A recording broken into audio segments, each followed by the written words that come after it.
Kisah ini dialami langsung oleh Kemal dan kawan-kawan di salah satu villa di Cisarua, Bogor. Jadi acara menginap ini bermula dari ketidaksengajaan sebenarnya. Ketika Kemal dan teman-temannya ini ngumpul, tiba-tiba salah satu dari temannya ini mencetuskan ide.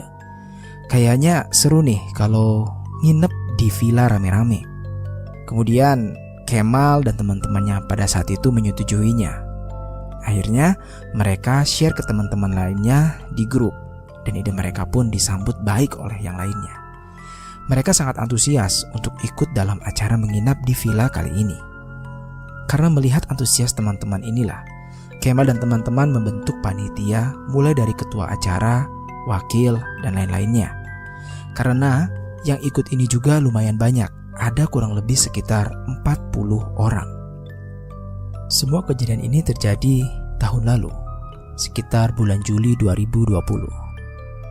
Setelah semua panitia terbentuk, mulailah mereka untuk mencari villa. Ada 3 villa pilihan pada saat itu. Dan akhirnya mereka memilih villa yang berada di daerah Ciloto. Mereka pun menghubungi pihak villa, mereka menanyakan harga, dan akhirnya sepakat. Keesokan harinya mereka pun survei ke tempat dan memberikan uang DP untuk villa tersebut. Setelahnya, 2 atau 3 hari kemudian, pihak villa yang di Ciloto ini menghubungi Kemal dan teman-temannya. Dan dia bilang kalau villa ini tidak dapat dihuni atau ditempati oleh 40 orang. Karena pada saat itu awal-awal pandemi ya, jadi ada pembatasan. Jadi villa itu hanya bisa ditempati maksimal 20 orang saja. Yang mau tidak mau, Kemal dan teman-teman akhirnya membatalkan villa tersebut dan mencari villa baru yang bisa menampung 40 orang. Akhirnya teman Kemal ini pun survei dan ketemulah villa di daerah Cisarua, Bogor. Villa ini menawarkan fasilitas yang lengkap dan besar pula. Juga di dalamnya terdapat kolam renang private. Dan yang paling menggiurkan adalah harganya. Harga villa yang ada di Cisarua, Bogor ini hanya 3 juta rupiah untuk 3 hari 2 malam. Yang mana rata-rata harga villa di sana itu dengan fasilitas yang sama, dengan ukuran rumah yang sama, itu ada di kisaran sekitar 5 juta ke atas. Siapa yang gak senang? Akhirnya mereka pun mengabari teman-temannya dan mereka setuju. Oke, deal, kita ambil villa ini karena murah, lengkap, dan juga besar, bisa menampung 40 orang. Keesokan harinya, mereka pun siap-siap untuk berangkat. Kebetulan pada saat itu bertepatan dengan Hari Raya Idul Adha. Jadi mereka sepakat untuk pergi setelah sholat Id. Mereka pun bersiap-siap. Ada 12 motor dan 2 mobil pada saat itu. Mereka pun memilih jalur Jaktim dan juga Bukit Pelangi. Nah, di Bukit Pelangi ini ada satu kejadian. Salah satu motor dari rombongan itu tergelincir, jatuh. Dan akhirnya mereka pun berhenti dulu untuk menyelamatkan temannya. Akhirnya mereka sampai di villa Cisarua Bogor itu sekitar jam 11.30 atau setengah 12. Mereka pun langsung membawa barang mereka masuk ke dalam villa itu. Nah, karena pada saat itu juga kebetulan hari Jumat, jadi setelah semuanya beres, setelah semua barang-barang dimasukkan ke dalam villa, para lelaki kemudian bergegas untuk pergi ke masjid untuk sholat Jumat tentunya. Setelah sholat Jumat selesai, semua laki-laki kan pada datang nih ke villa dan mereka pun merasa lapar. Akhirnya mereka memutuskan untuk masak. Masak pertama di villa itu berarti kejadiannya masih siang ya. Dan di acara masak inilah setelah sholat Jumat, teror horor pertama dimulai. Di dapur itu hanya ada Kemal, Jidong, Dandung, dan 2 cewek pacarnya mereka. Nah, mereka nih kemudian asik nih masak, goreng sana, goreng sini ya. Nah, ketika mereka lagi asik-asiknya masak, tiba-tiba tanpa ada angin, tanpa ada apapun, pintu dapur terbuka dengan sendirinya. Mereka kaget. Ah, mungkin angin kali. Tapi tidak lama kemudian, setelah pintu itu terbuka dengan sendirinya, anehnya, keran yang ada di luar dekat dapur itu tiba-tiba menyala sendiri. Mereka makin syok. Aneh, karena mereka yakin hanya ada mereka di sana, tidak ada orang lain. Akhirnya salah satu dari mereka berinisiatif untuk mematikan keran tersebut. Jadi keran ini posisinya ada di luar, nempel di tembok dari dapur itu sendiri. Dimatikanlah keran itu. Kemudian mereka melanjutkan lagi kegiatan masak mereka. Di waktu yang bersamaan, ada salah satu teman Kemal juga, namanya adalah John. Jadi John ini ceritanya, dia ini kebelet pengen buang air besar. Akhirnya dia pergi ke kamar mandi. Setelah itu dia keluar kamar mandi, bertemu dengan Kemal, dan Kemal melihat sesuatu yang aneh dari John ini. Kemal melihat ekspresi John yang tidak wajar.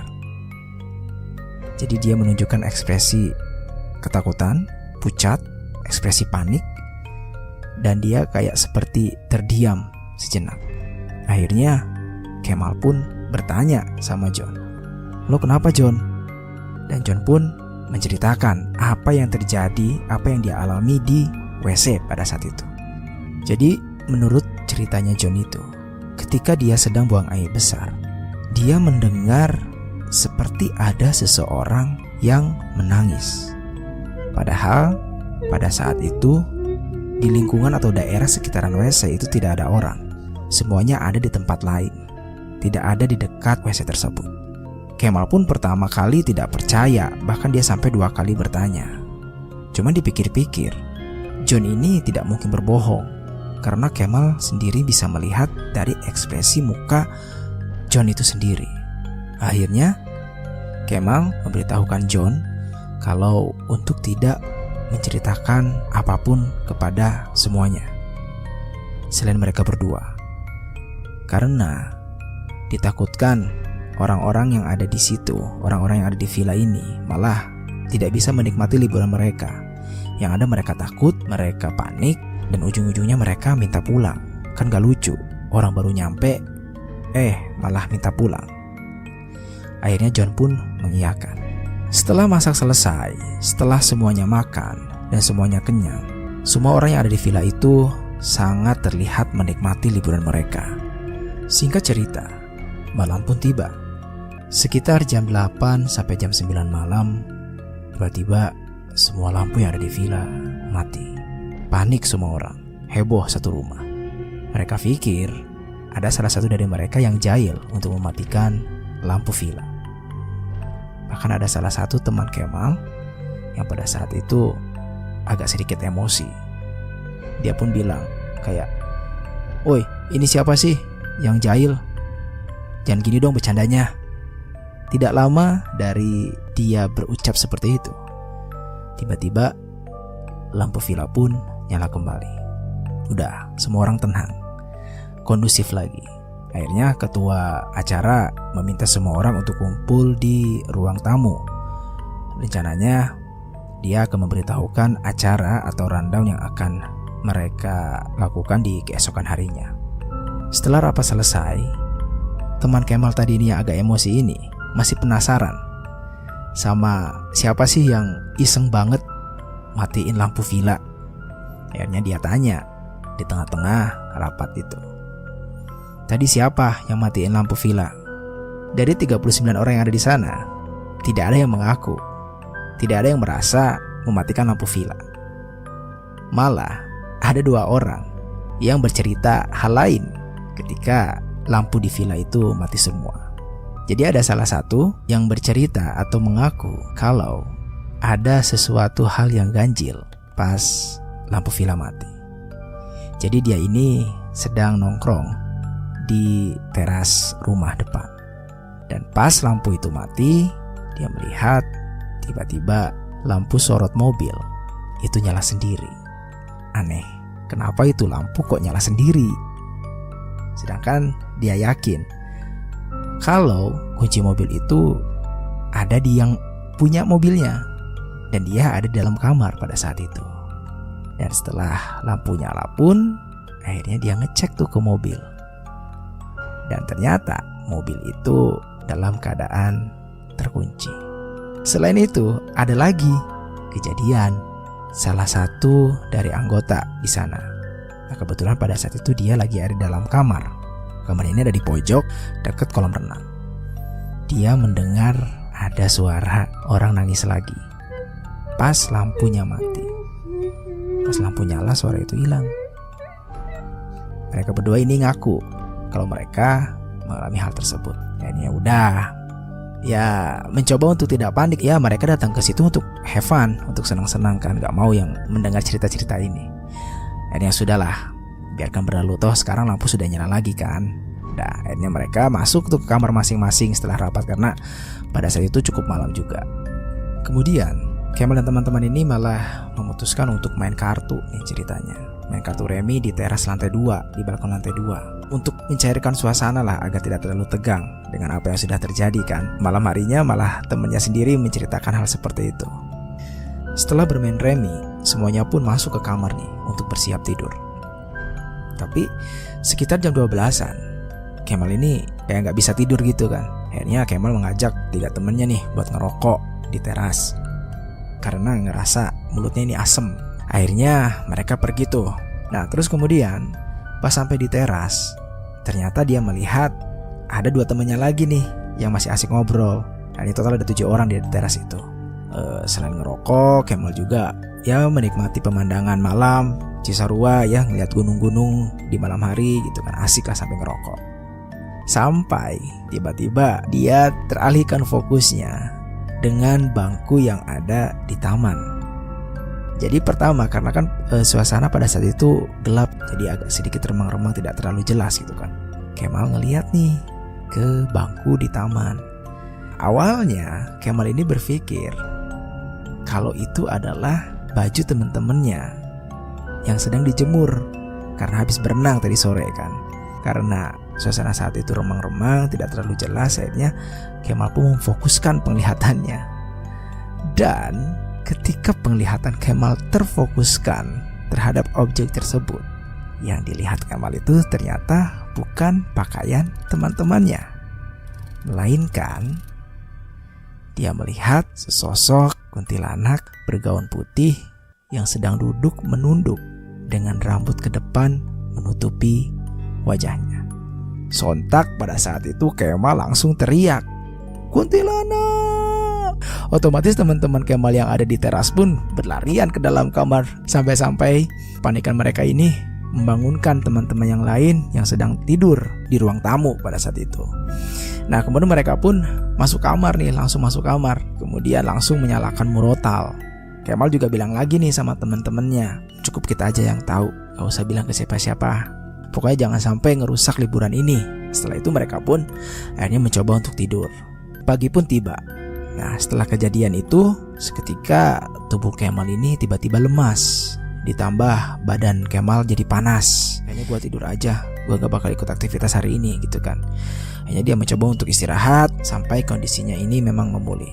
Beberapa jam kemudian, acara yang tadi malam direncanakan itu pun dimulai. Ya semua orang ramai di luar. Nah Kemal pun mendengar keramaian itu. Akhirnya Kemal berusaha untuk bangun karena dia ngerasa pada saat itu badannya udah agak enakan ya, walaupun masih agak sedikit demam. Ketika acara berlangsung, tiba-tiba ada 2 temannya Kemal ini juga izin, katanya mau ke WC, pengen pipis. Mereka pun kemudian pergi tuh ke WC yang ada di lantai 2. Dan lagi-lagi ketika dalam WC, salah satu dari temannya itu mendengar suara lagi. Tapi kali ini suaranya bukan suara orang menangis, tapi kayak suara orang mengeram, kayak nah, macam seperti itu. Dan itu suaranya itu berasal dari luar WC. Nah awalnya dia pikir ini adalah suara temennya yang lagi nunggu di luar. Iseng nih, ngejahilin nih gitu kan. Tapi pas ketika dia keluar dan tanya sama temennya ini gak ngaku. Karena sudah tahu jawabannya, akhirnya mereka pun lari terbirit-birit ke bawah, ketakutan dengan muka panik dan pucat lagi, yang membuat semua orang di situ akhirnya keanehan, tanya-tanya ada apa nih. Kemudian disitulah dia cerita apa yang mereka alami di WC tadi di atas. Nah, karena tidak mau membuat suasana jadi panik, akhirnya acara pun dilanjutkan lagi. Udah, yuk kita lanjutkan lagi acaranya. Kemudian acara hari itu tuh sangat seru. Jadi kayak ada senam, terus ada balap karung yang pakai helm, dan acara terakhir itu adalah acara tarik tambang. Pas acara tarik tambang ini ada sesuatu yang aneh. Acara ini kan melibatkan beberapa tim. Kebetulan timnya Kemal ini masih nunggu giliran nih. Setelah tim satu selesai, nah 2 teman Kemal, nah ini ada John sama Gembel, ini naik ke dapur lantai 2 buat ngambil air minum. Tapi pas mereka lagi minum, mereka melihat kalau gelasnya itu bergerak sendiri. Dan itu enggak 1 kali, tapi 2 kali mereka lihatnya. Dan di waktu yang bersamaan, mereka juga melihat seperti ada bayangan hitam lewat di dekat mereka. Tanpa pikir panjang dan rasa panik mereka pun, kemudian mereka lari ke lantai bawah, ke lapangan di mana acara masih berlanjut. Nah, pas mereka turun, tentu saja dengan muka panik Kemal pun terheran dan bertanya sama mereka, "Ini ada apa lagi sih? Lu kenapa lagi?" Dan mereka tuh menceritakan semuanya. Ya, Kemal hanya bisa diam karena Kemal sudah menyaksikan dari awal masuk villa sampai terakhir dia ngelihat John dan Gembel dengan muka panik itu lagi. Akhirnya dia juga kayaknya berpikir, ada apa nih sama villa ini kan. Kemudian acara ini masih lanjut nih. Mereka nggak tahu nih yang lagi main. Kemudian tim Kemal pun belum dapat giliran juga karena masih lama. Akhirnya Kemal, Padlan, terus di situ waktu itu ada Kebot juga. Akhirnya makan bakso. Ya karena sambil nunggu kan, karena lama, sambil menunggu tim mereka dipanggil. Tanpa disengaja, ketika mereka makan bakso, mereka melihat penunggu villa itu seperti sedang menguburkan sesuatu yang entah isinya apa. Tapi yang jelas, yang Kemal lihat itu, dia menguburkan semacam kain percak hitam yang digulung seperti bola dan diikat di bagian atasnya. Pada saat melihat itu, Kemal sebenarnya penasaran, ingin bertanya sama si pengelola villa itu, apa sih yang dia kuburin. Oleh 2 temannya ini, Kemal dilarang. Udahlah, lu ngapain nanya-nanya gitu? Udah, itu urusannya dia. Kita juga lagian di sini tamu, gak ada hak untuk bertanya-tanya seperti itu. Karena 2 temannya ini melarangnya, akhirnya Kemal mengendurkan niatnya untuk bertanya sama si pengelola. Setelah dia menguburkan benda itu, tiba-tiba dia menghampiri teman-teman Kemal yang sedang bermain tari tambang di lapangan sambil berkata, "Udah, kalian di sini cuma tamu, jangan berisik. Takut yang di sekitar terganggu. Lagian bentar lagi mau maghrib, cepet beresin, udahan aja." Karena si penjaga villa itu, akhirnya mereka menyudahi permainannya sampai ada salah satu orang yang ngedumel gara-gara acaranya di stop. Padahal maghrib itu masih lama. Jadi pas saat si pengelola villa itu bilang, pada saat itu jam masih sekitar jam 5-an. Jadi sebenarnya masih agak jauh ke maghrib dan langit pun masih cerah. Setelah semua bubar, tidak lama kemudian salah satu teman Kemal mendapatkan berita duka kalau ayahnya ini meninggal dunia di villa yang tidak jauh dari tempat mereka menginap, yang mana tadinya ada acara keakraban jadi ditiadakan. Setelah maghrib, 8 orang pergi ke villa buat nengok ayah temennya Kemal yang meninggal, dan sisanya bakar-bakar buat makan malam. Di waktu yang sama, Kemal, Om Bonang, dan beberapa temannya ada di balkon. Dan tiba-tiba si Om Bonang ini bertanya sama Kemal perihal pengalaman dia kemarin malam pas melihat si Mbak Kun. Om Bonang tahu soal ini karena ada yang bilang ke dia. Dan ternyata pada saat itu Om Bonang juga melihat sosok Mbak Kun ini dengan ciri-ciri yang sama persis yang dilihat oleh Kemal. Rambut panjang dengan muka tertutup rambut. Dan Om Bonang juga melihat sosok Mbak Kun ini jalan ke arah kolam renang. Om Bonang terus perhatiin dan liatin tuh si Mbak Kun. Ketika Om Bonang ini memperhatikan si Mbak Kun ini berjalan, tiba-tiba sosok itu hilang. Akhirnya bakar-bakar pun dimulai. Tiba-tiba salah satu dari teman Kemal ini bilang gini, "Tadi cewek yang lewat di depan pintu siapa ya?" Mendengar itu Kemal langsung kesel. Terus dia bilang, "Udahlah, stop ngomongin yang begituan. Lagian juga cewek-cewek udah pada tidur di kamar dari tadi maghrib." Nah, singkat cerita, bakar-bakar pun beres. Semua sudah disajikan dan siap buat dimakan. Tapi harus menunggu 8 orang yang tadi pergi. Dan beberapa saat mereka pun datang. Kemal dan teman-temannya pun menikmati makan malam mereka. Setelah makan malam selesai, semua orang dikumpulkan kembali di ruang tamu. Ketua panitia mengadakan rapat kecil lagi nih. Nah, kali ini membahas mengenai kepulangan mereka besok pagi.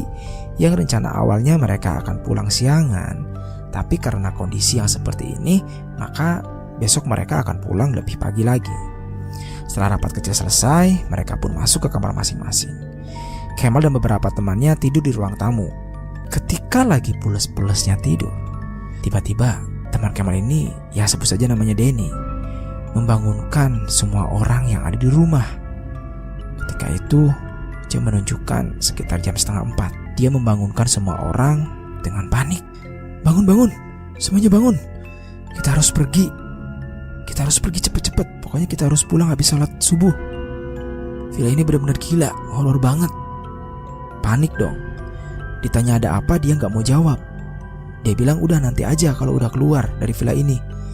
Nah, melihat dan mendengar itu semua orang akhirnya langsung beres-beres dan mengemasi semua barang sambil menunggu azan subuh. Nah, mereka pun akhirnya pulang tuh setelah azan subuh.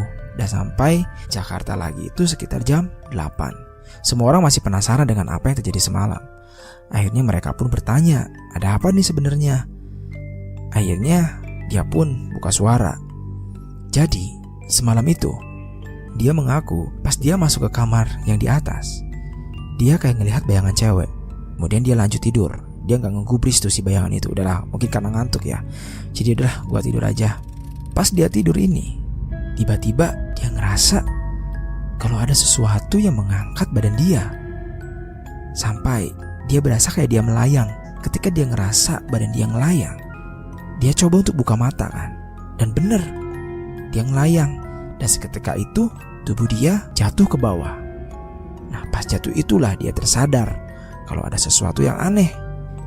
Mulailah dia turun lari dan membangunkan semua orang yang ada di villa untuk beres-beres dan langsung pulang.